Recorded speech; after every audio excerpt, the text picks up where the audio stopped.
Yo, yo, yo, what up? It's the homie Mac, music, art, culture, knowledge. Each one teach one, peace and love.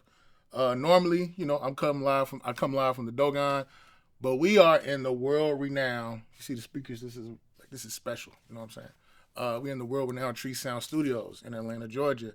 And I have a very special person with me, none other than DJ Kaz, excuse me, native of South Carolina. He did Keys of the City for Nipsey Hussle. Nipsey Hussle's breakout single. Can we agree? Yes, sir. Okay. Worked with Yo Gotti, 2 Chainz. The list goes on. Bun B. I don't want to age him, but Bun B is one of my favorite rappers. Let's get straight to it. Give me your socials too. I'll put it in the description box. I'm at DJ Cass on everything. That's DJAYCAS. Yes, sir. Okay. So, what trend in the music industry do you consider to be like overused? It's pretty much just overdone sonically, I guess. Getting right to it. Something I feel like is overused is hating on multiple producers in the credits. So if you go to any other genre, there's 15 writers on one song. If you look back at Motown, there were 8-piece orchestras going on in the studio. But right now, if it ain't like 2 guys making the beat, someone's in the comment section saying, yo, it took 5 of them to make this song, when you don't even know how many different people had to play a part in it. And at the end of the day, we got good music from it, so what does it matter how it's made? I think hating on the process is the most overrated thing right now to me. That's like my pet peeve.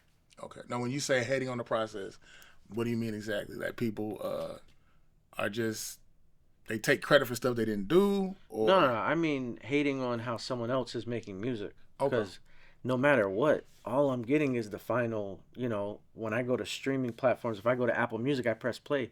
I don't know what went into it. It shouldn't matter to me.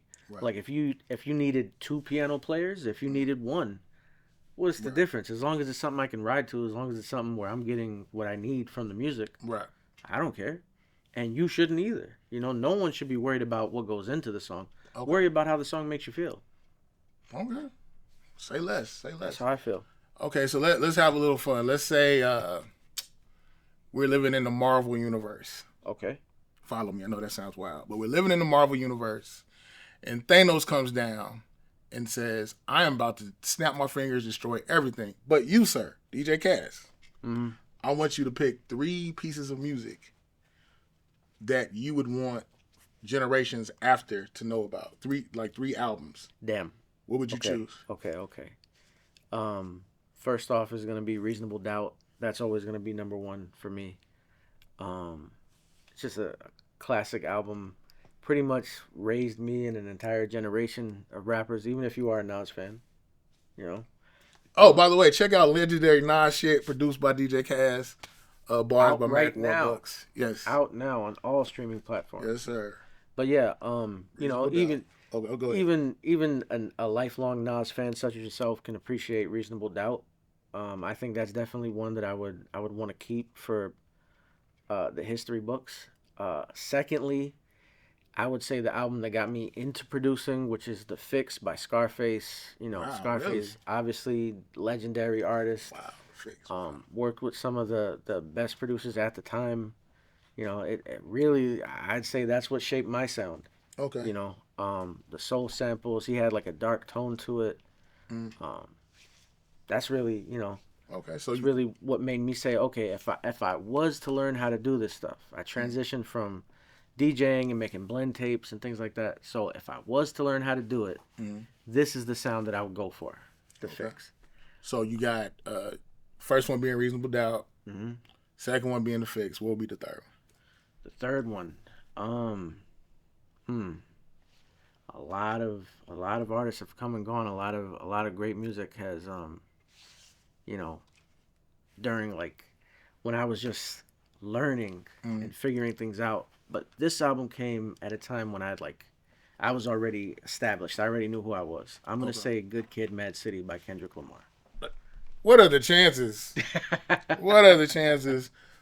I made a video, actually. I'll put it in the description box. I made a video. My argument was Good Kid, Mad City is the best West Coast hip-hop album ever. I know that's a bold statement, but... I don't feel like you're far off. Like if it's not, it's definitely in the conversation. It's it's an argument that can be made. It's one of my favorite albums to come out in the past. Man, when did that come out? 2012. Ooh. Yeah. Wait. Yeah, 2012. Well, the past 15 years, I could say there's definitely one of the top albums to come out. Okay. Definitely stood the test of time. The albums, it was on Billboard for like 2. I think it still is on. It's still top 100. Yeah. Right. So it never left Billboard from the moment it was released. Right. So I mean that just goes to show it's worth. If Thanos was to snap it all away, I'd be like, Thanos, hold on. Keep this. Check out this joint when he had to make a left, then a right, then another left, one lucky night with the homies. When he caught his first case. Right. Okay, so what do you feel is from you've worked with a lot of artists. Mm-hmm. Not just hip hop, just artistry in general. Yeah. What do you think from all those across all genres? What do you think is the misconception artists have about producers in their process? A misconception that artists have about producers. Because I've heard some artists say, "Well, it's easy being a producer." To be honest, that's what I was gonna say. It's like a lot of artists feel like we're not working. Mm-hmm. So like, yeah, I love making beats, but it's work. Like I gotta actually get up, leave my home, come to the studio, make sure your stuff is situated, make sure that you can punch in when you need to, make sure the beat is exactly what you're looking for. I might say, hey, I'm not happy with the way these drums are sitting, and then I gotta go and put the work in. So yeah, I'm having a good time doing the shit, but it still worked for me just as it is for you. So when the artist shows up and they might be late to the session, they might be, hey, you know what? I showed up to the session, but I'm a little high. I'm a little drunk. So how do you deal with that? I can't really, to be honest with you, you can't unhigh somebody. If someone is too high to record the verse, you pretty much wasted both of our time. Gotcha. So I'd say that's a misconception, is that the producer needs to always stay ready and the artist can just come as they are, because imagine you showed up, you're ready to go. You got your verse written. You're ready to knock out this record. And you're really looking forward to it, but the producer is high as hell. The producer's drunk and he's knocked out on the couch. So, I would say the biggest misconception is that we gotta stay ready and they don't. I would like for both of us to be ready. If we're locked in, then we gotta be locked in. Pay attention. Yeah. You don't have to name any names. Okay. What is the shadiest business dealing you've had in this industry? Like something that just made you want to smack somebody, or worse. Shadiest stuff. Yeah. Shadiest stuff that's happened to you or someone you know. I've been through it all. I've had people that I would have called family wind up going behind my back, taking stuff that I recorded, stuff that I made, like my own intellectual property, not even collaborations, but just like my straight up took what you did, take what I did and sold it elsewhere. And then I go and I contact them. I'm like, hey, this track that I produced is on this guy's album and it says your name instead of mine. What happened there? And they get mad at me. Well, they're like, yo, this ain't got nothing to do with me. I don't know why you're hitting me up about this. And I'm like, bro, you had the record. Did they have their name on it? It says your name. Yeah, of course. You're getting credited. You got paid for it. I contacted the label. They said they paid out this person, your government name. Wow. And you're telling me it ain't got nothing to do with you? That's a crazy situation.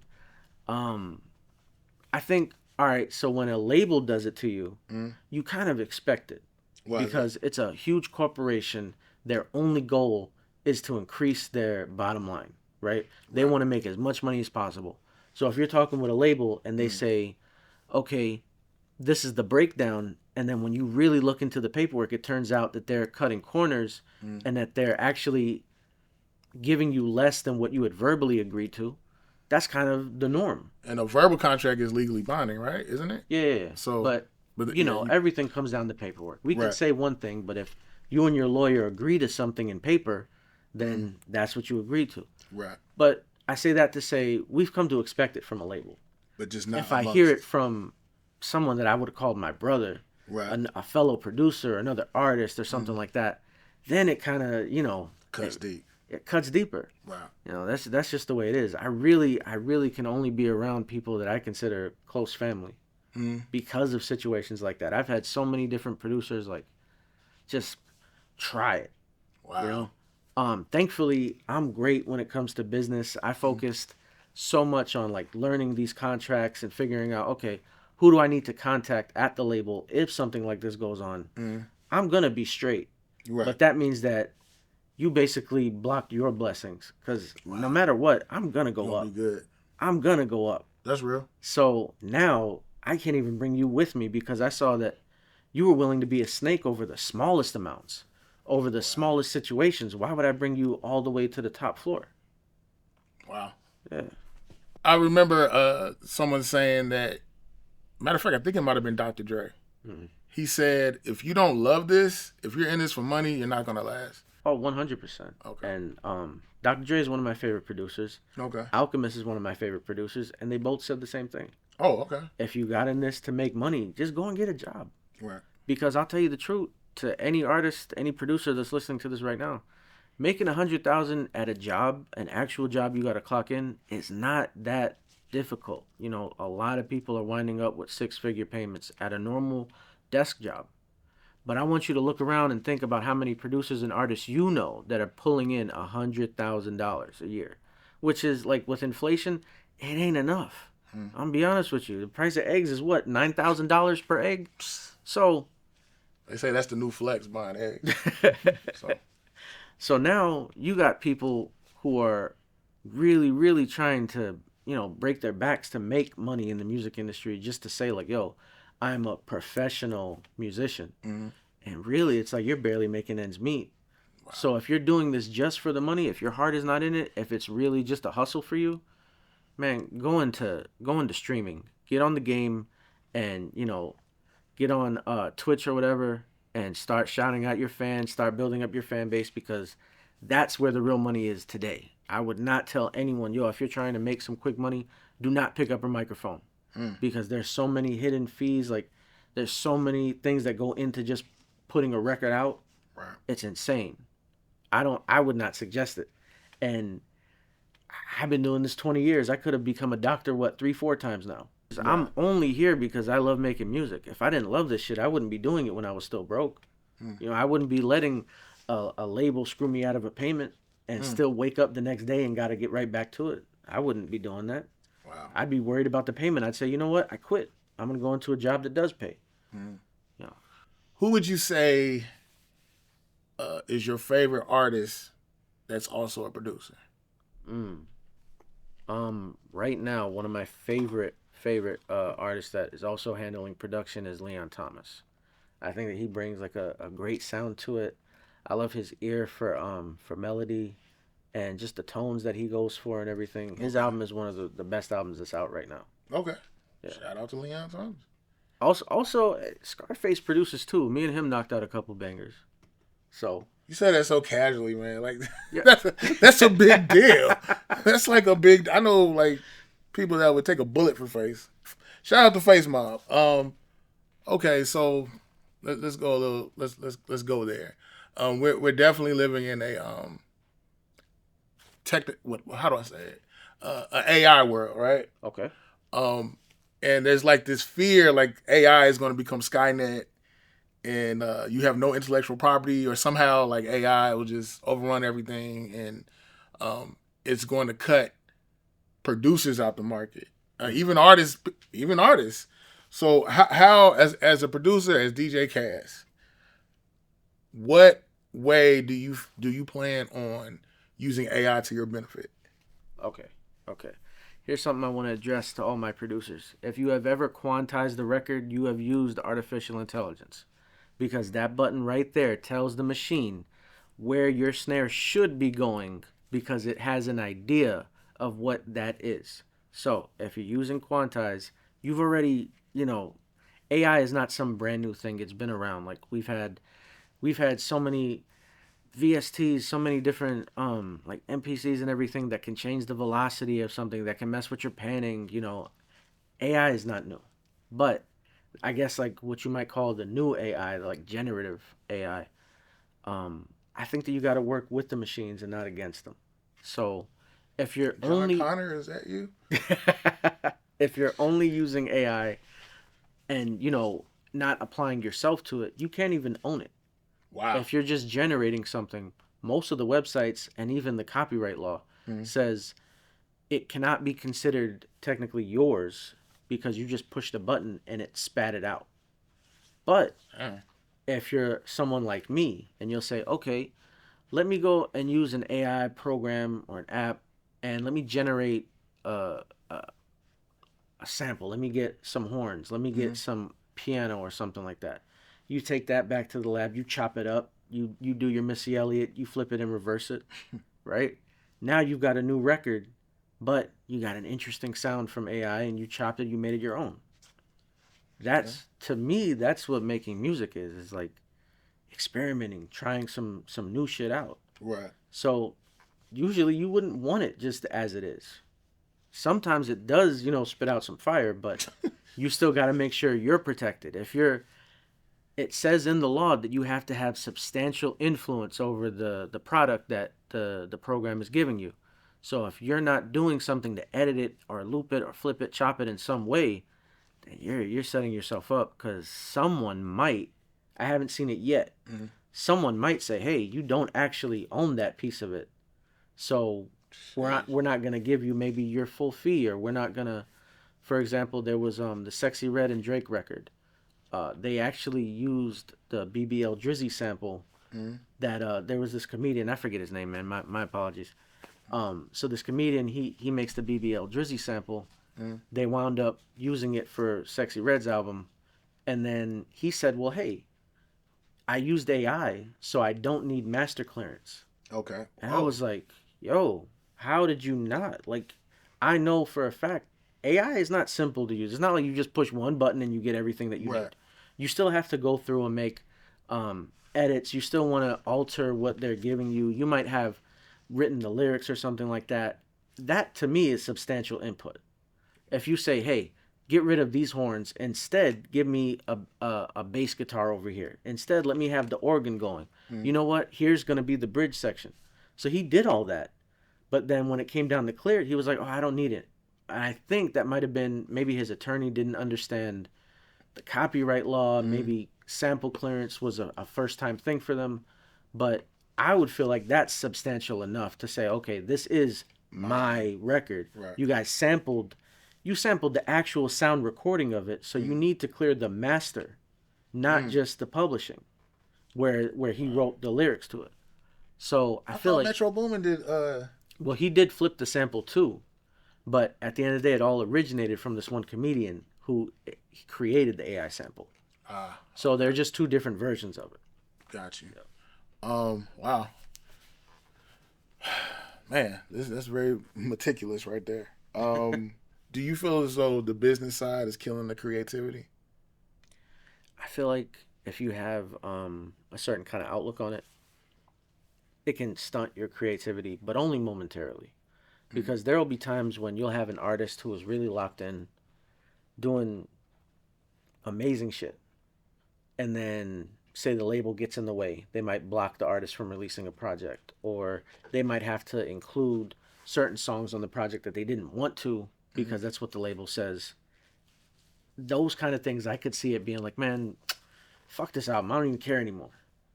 But eventually, the anger wears off. You get back to what you're doing, and, you lock in again. Right. I don't think that it's a situation where the business side is like, for a real musician, someone that really wakes up and goes to sleep dreaming about this shit. And I don't mean like a real musician as in like, oh, you have to be at this level or you have to have achieved this certain thing. I mean just anyone who dreams about making music. Business ain't gonna stop that, because we were sampling when the shit was illegal. We've been sampling afterwards. We're sampling AI. We're sampling real artists. We're sampling each other.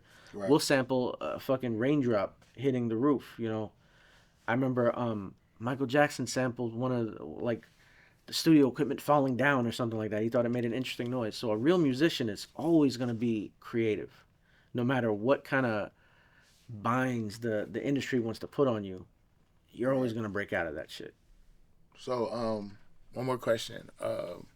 If you could do the score for any film or TV series, like what would it be? Damn. All right. So this is an interesting question because there was actually someone at Warner had asked this question to both Rushdie and myself, and they said, "Okay, we'd like to do the background of the Black Panthers and how everything got started." And I said, "You know what? That would be a project I would love to take on Okay. because I know like it's been some years. I'm not sure if the project is still in development or if it even made it past, if it even was ever greenlit. But I would love to work on a series where we can really, really dive into the music and the things that were influencing people at the time. Because when you look at protests, music is such a huge part of it. Because the Definitely. artists were, they were influenced by what was going on around them. And so they said, I have to get this out. If I can't do it on the corner, I'm gonna do it right here. Right. You know, there were there were some places where not in America but in other countries where you could not have songs if they weren't praising politicians. So like I if you believe have it. the leader, the president, the king, whatever it was, Mm. if you weren't speaking highly of him in your music, Mm. you were not allowed to release music. Wow. So there were some bands that rebelled by just releasing instrumental albums. Oh wow. So now what can you say? So no I matter agree. what, whenever there's a rebellion, there's always going to be great music. So I would love to dive deep into that, to use some of the influences, the stuff that was out back then, build something new with it. That would be a dream project for me. That's what's up, man. Wow. Gave me a lot to think about. But tap in with the homie DJ Cass. Yes, sir. All his socials are gonna be in the description box.